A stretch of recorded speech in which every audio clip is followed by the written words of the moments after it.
in Serbia, you had like a golden generation, I would call it. You were born 84, Ana Ivanovic 87, Jelena Jankovic 85, Novak obviously 87. What happened at that time, or is it a curiosity, you would say, that there was so many world-class players in one generation? I think, Kazi, it's a pure and complete chance. Like, okay. Because I'm not blaming the government or the country, because as you probably well know, we were in the stage of us developing as tennis players. In the mix of these things, Serbia as a country was undergoing not one but two wars, which was quite terrible. So I'm not blaming the federation or the government for not giving support to young tennis players, because there were many more things which were going on in the country outside of tennis, many more important things. So the funding was just not there. The second part is not like we are really France or Germany or Spain, that we have a culture of good tennis players that we can draw from in the past. We had one or two good players in the past, but no culture, no system, no coaching, no anything. So all of this, actually, there is no explanation for it. I like to joke that all the talent came from radiation from bombing, but this is obviously a joke. Yeah. But think did mentally happen something, you think, maybe because of the war? First of all, I don't think so, because knowing all of these guys, and I can proudly say this, I'm not a bigger patriot than anybody else in Serbia. I love my country a normal amount. So I don't think, and knowing all the guys and Victor and Nenad and Novak and everybody, I don't think anybody had really this drawing from inside to let's show the Western civilization which are against us to be better players. I don't think anybody really had that. Never, even though we were bombed by Western. Did one of you guys have like the same coach, or you started at one club, or was like, if we take like, let's say Anna, Jelena, Novak and you, was it four completely separate stories? The only similar story in this is Ana and me starting in the same club in Belgrade until a certain age in a deserted swimming pool. This is the only similarity that you can draw. The club was incredibly well organized. My father was a secretary with a good working culture, like a small military, like organized club. So it was like work, work, work.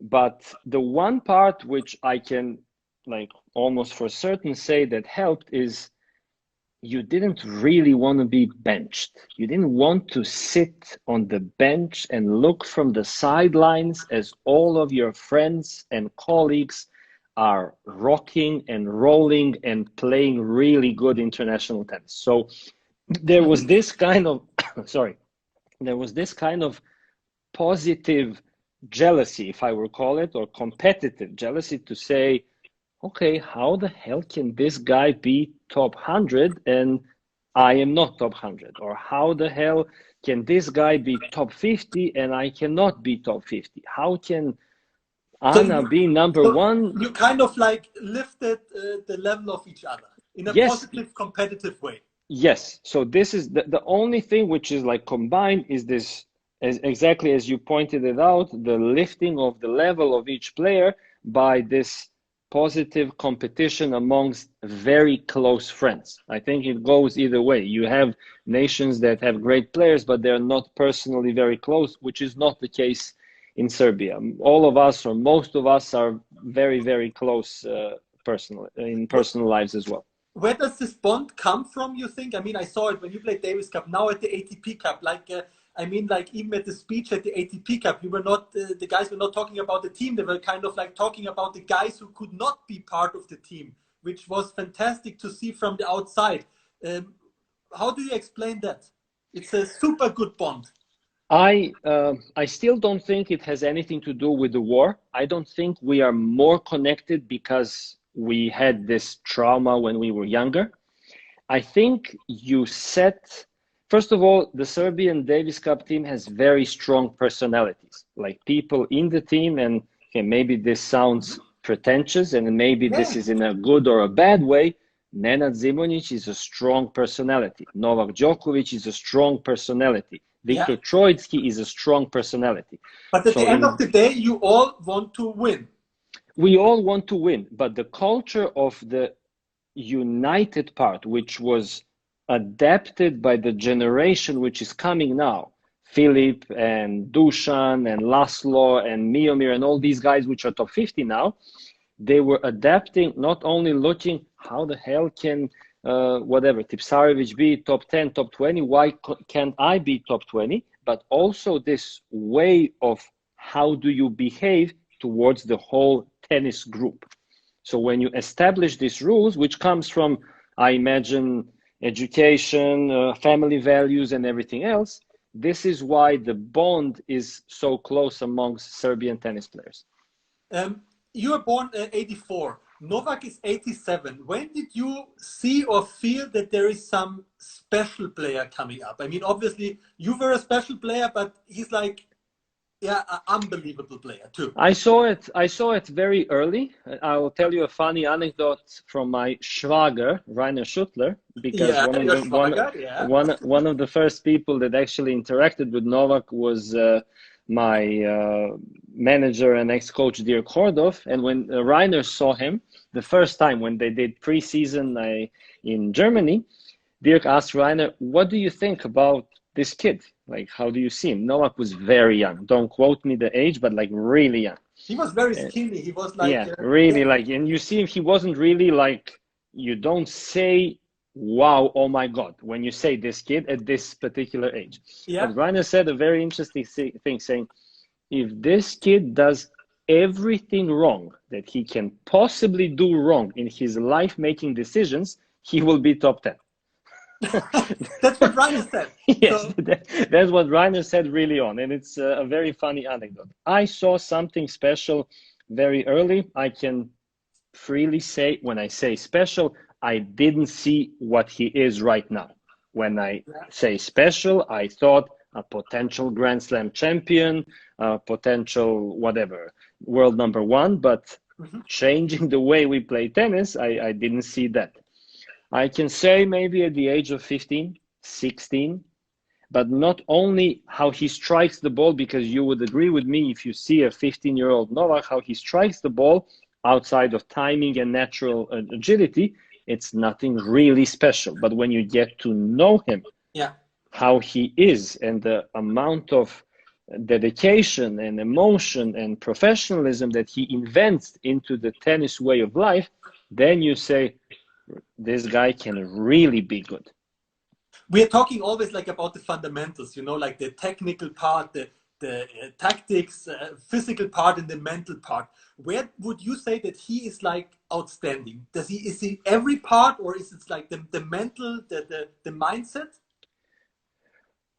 I see him in a very close correlation with, I don't know if your followers, I imagine that they do, followed the life and the way of the late Kobe Bryant, the way how he was looking towards sport, or in his case, basketball, in Novak's way, tennis. And I see very close similarities in the psychological perspective of these greats.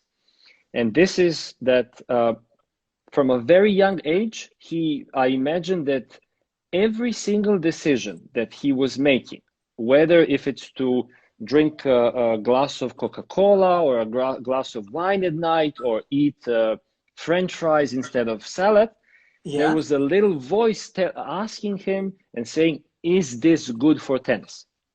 Okay. So when you have this voice asking you, like deep down inside you, then you become a ruthless machine of doing whatever is necessary for tennis to achieve your ultimate goal, which I'm imagining in the mind of a 15-year-old Novak was to be the world number one.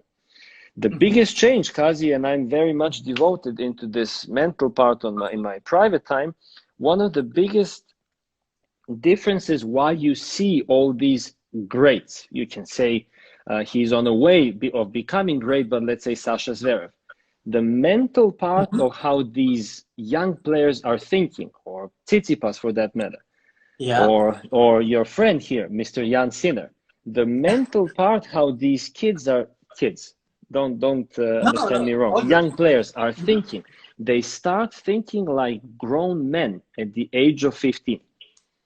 And if I take myself, I started thinking like a grown man when I was 22. When I say a grown man, I don't mean book my hotel ticket and flight and stuff like that. I mean becoming completely ruthless in making very good habits to be the best possible version that you can be. They start thinking like this when they're 15. This is super smart what you're saying. Thank you, Kasi. No, to be honest, I love listening to you, Janko. Is this happening to them by themselves? Do they have this inside, or do you think like it's the closest people around? And why did you get it when you were 22? What happened? I think a big fundamental is coming from the education and your upbringing, meaning how you are raised in your household. So a lot of this mental imprint that we psychologically get at a very young age happens actually by chance. We don't choose to be this way. This is why when I ended my career, I said I was incredibly lucky, not because I was able to play tennis, but because I had normal parents, like normal people. My father was a physical education professor, and my mother studied law and worked in law in Serbia, and they supported my dream. But if we talk about forehands and backhands in these things, none of these things would happen if I didn't have normal parents. So in terms of them imprinting the ruthlessness that they have, and you can talk about all the greats. It doesn't have to be Kobe Bryant. It can be whatever, Ronaldo or Messi or Muhammad Ali or whatever. They have this, I like to call it like blood in their eyes, like at a really, really young age. Making decisions like grown men, what do they need to do with ultimately only one goal? How can I be the best version of myself? So when they continuously think about this, these thoughts in the beginning become habits. And when these thoughts, which in the beginning you need to spend energy on thinking, should I drink a Coke or should I not drink a Coke? After a certain amount of repetition, it becomes easy, you mean? Yes, it becomes a habit. So you don't drain and spend the energy to think about, should I do it or not? And you can spend it on something else, which is ultimately making you a better player. I went too much into psychology now, I apologize, but this is how I see all these younger generations thinking. Janko, this is fantastic. I love to talk to you about psychology. I have so many things to talk to you. Probably we have to do another conversation next week, Janko. Okay. One of our followers here asked, when did you meet Dirk Kordoff the first time? Because obviously you had a very close relationship up to this day, and he had a very positive influence on your career. How did you guys meet? We met, I am terrible with dates and times and years. When somebody tells me, you remember this year was 2009 or 10, or I don't remember any of these things. But I remember it was at the US Open on the grass in front of the Players Lounge. You know it really well. I played my last round of qualies. I think I won. Then we spoke after that. He told me that I was too fat and overweight, and he told me some things that I needed to work on to improve my game. I eventually ended up losing to Mark Philippoussis, who was top 10 at the time, but I took his advice like really seriously. So he was on point. You had the feeling he was on point. He was on point. You know how Dirk is. You either hate him or you love him. He goes right to the point, not really thinking about cuddling you and talking about your emotions, which I like. I am a person like this as well. So then later on, after a certain amount of time, I really worked, first of all, on the tennis things that he said, which I really appreciate. He didn't play this sneaky agent game. You know how some of them tend to, yes, you can be so much bigger and I'll get you the Adidas deal and Nike deal and whatever. No, he said really things which were on point. Later on, we developed a relationship and we stayed manager and coach ever since. So you have a great relation, like friendship, manager. You still like working together, right? I love working together, and I don't like changes. I have a feeling, and I don't mean to sound like an old head, but there is too much changing in tennis. If things don't go the right way, after 2 months, let's change the coach. After 3 months, let's change the coach. As a person, I like to build long-lasting relationships and stick with people and companies that I've been from the very beginning. And this shows. I changed 3, maybe 4 tennis coaches in my life, 4 or 5 physios. And over the course of my career, I was with Oakley for 17 years, Fila for 20 years, and Technofiber for 15 years. So I hate change. When you build up a relation and with the people or company, I don't like changing. Janko, it's a shame because we're gonna skip all your achievements you had as a Sorry. player. Yes, please skip it. Skip it. World, Nobody. Please skip that. Kuala Lumpur, That's Moscow, Stuttgart, Chennai, singles and doubles, quarterfinals of the US Open 2011, 2012. We're gonna talk about this next time, Janko, because I want to talk about you, about your academy you have. I mean, you said it already. You have this great young players coming up: Dusan Lajovic, 23 in the rankings; Filip Krajinovic, Miomir Kesmanovic, Laszlo Cere. Listening to you, I mean, you have everything a great coach needs, I can say that. But when did you realize you want to become a coach? And when did you start thinking about starting an academy? I realized it pretty early, Kazi. Thank you for all of these nice words. I don't like talking about my previous life. I don't like coming back to these memories or whatever. Maybe a funny story. You know, I won 4 tournaments and I played 7 finals. So I have and some doubles. I should have 13 trophies somewhere. I probably have 3 or 4. I don't like as a person looking back. I love looking forward, sometimes to my detriment, but that's why I hate, I'm happy that you skipped it anyway. I knew pretty early, first of all, because I love tennis so much. And even now, Tipsarevic is watching. Yevgeny, hello, great to see you. What's up, Yevgeny? I didn't see him for a long time. I love tennis very, very much. I knew pretty early that this is what I wanted to do. First of all, because I swear to you, Kazi, and you've been a very successful player and a coach. Sometimes I think I enjoy coaching more than I loved playing. Like this drive to help a player is really big. The second part, from a business standpoint of academies, I saw a lot of my friends and fellow athletes trying to be something which they're not, which means that they sweat blood and tears to earn a decent amount of capital to potentially reinvest after their careers. And then they start trying to act as businessmen, going into real estate, into agriculture, into the stock market, and they get cheated left and right, not really understanding how to actually play the game. So from a business standpoint, I thought, okay, I love tennis so much. Why don't I do something which I love and try to build up something potentially very interesting from it one day? I have a great mentor in Dirk. I have connections all over the world. I'm not saying I'm likable, but I'm not unlikable. So why not stay in the area that you love so much and that you devoted your life to? Sounds fantastic. And your academy, where is it? Because we have many questions down here. But I screwed it up. I talked too much about the psychological part. No. The academy was founded in Belgrade 6 years ago. We opened a small club with 3 courts. After a year, it became full. Then we opened another 4 courts. Then it became full. Then we opened another 10 courts on the 3rd facility. It became full. We are hopefully opening in September another 6 courts in Belgrade. So I tend to think that the name has nothing to do with this. I think people generally forget who you were as a player. You know, I don't think this.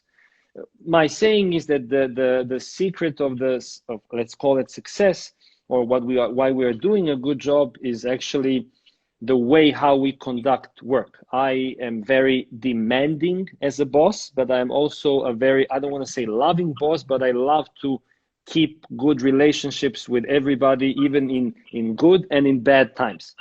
The base academy, the HQ is in Belgrade. In January, we opened another academy in Cancun, Mexico. We opened 3 academies in Shenzhen, China, opening another one in 1 month in Chengdu, China, hopefully opening another one towards the end of the year in September in Tel Aviv, and hopefully, this is very, very close, one in Germany. I cannot reveal, yes, I cannot reveal more, but hopefully the deal is going to be done. I'm not saying just not to jinx it, but hopefully the deal will be done in 1 month. Janko, that sounds fantastic. What about next week, Thursday, 6 o'clock? We keep talking? Yes, only if I'm not boring you too much, but no. Sure, I would love to do it again. Why not? This is super interesting. We have a date next week, Central European time on Thursday. And last question, we have a great fan. He's also commentating here, Unmang from India. What did you like most about Chennai? Because obviously you won singles and doubles.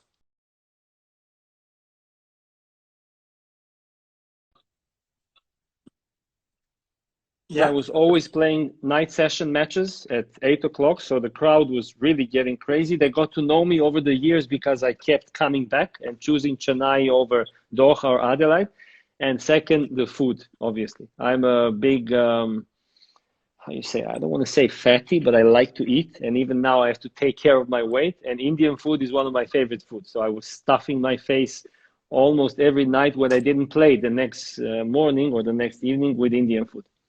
Janko, thank you very much. Take care and all the best for your projects. We're going to talk in exactly 1 week about Nietzsche, about oh my Freud, God, about oh my God, about obviously your achievements. And we're going to ask people now, send me all the questions you have for Janko, because it's super interesting listening to you. I learned a lot for myself the last 25 minutes, Janko. And guys, thank you for tuning in. Kazi, thank you for inviting me. You're doing an incredible job. Definitely. If not the best, then one of the best tennis personalities on Instagram and on TV. Thank you so much. And now I'm talking to Alex Vasque. Any question for Alexander Vasque?